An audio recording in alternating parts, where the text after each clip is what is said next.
Have you ever told yourself, okay, that's it, I'm moving on, and then somehow found yourself thinking about the exact same person, mistake, or memory 3 hours later? It's weird, right? You can delete the photos, unfollow the account, throw away the old gifts, and even give motivational speeches to yourself in the mirror, but somehow your brain keeps hitting the replay button. So why does this happen? Why is moving on so much harder than it sounds?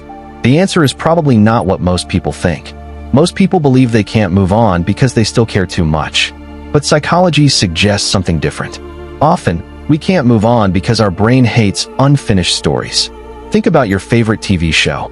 Imagine watching every season, getting attached to the characters, and then suddenly the final episode cuts off right before the ending. You'd go crazy. Your brain does the exact same thing with real life. When a relationship ends suddenly, when a friendship falls apart without explanation, or when a dream doesn't work out the way you expected, your mind keeps searching for the missing ending. It's like having 50 browser tabs open in your head, and one of them is playing music, but you can't figure out which one. So your brain keeps returning to the memory, hoping to finally solve the puzzle. But here's where things get even more interesting. Sometimes we're not actually attached to the person, the job, or the situation. We're attached to the version of the future we imagined. Maybe you thought, we were supposed to grow old together, or I was supposed to get that opportunity, or things were supposed to turn out differently. Notice the word supposed.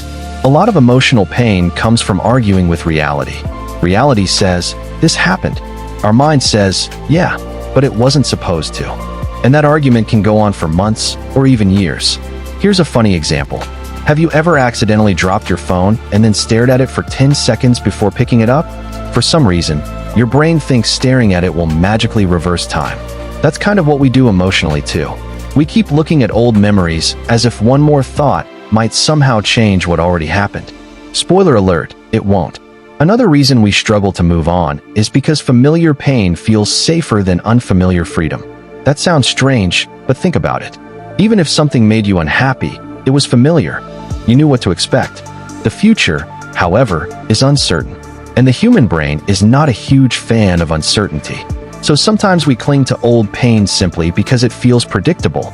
It's like wearing uncomfortable shoes you've had for years instead of buying new ones, because at least you know where the blisters will be. Crazy, but surprisingly common. Now here's the part most people never realize. Moving on isn't about forgetting. It's not about pretending something never mattered. It's not about waking up one day and suddenly feeling nothing. Moving on is about accepting that the story happened, even if you didn't get the ending you wanted. It's about allowing the chapter to exist without trying to rewrite it every day.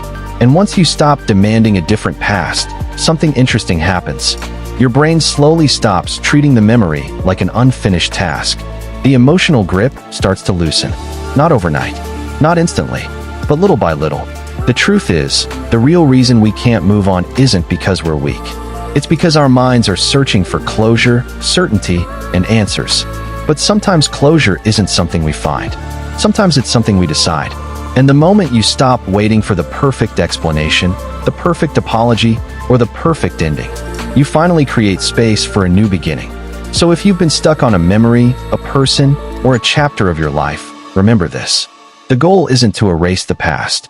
The goal is to stop letting it control the future.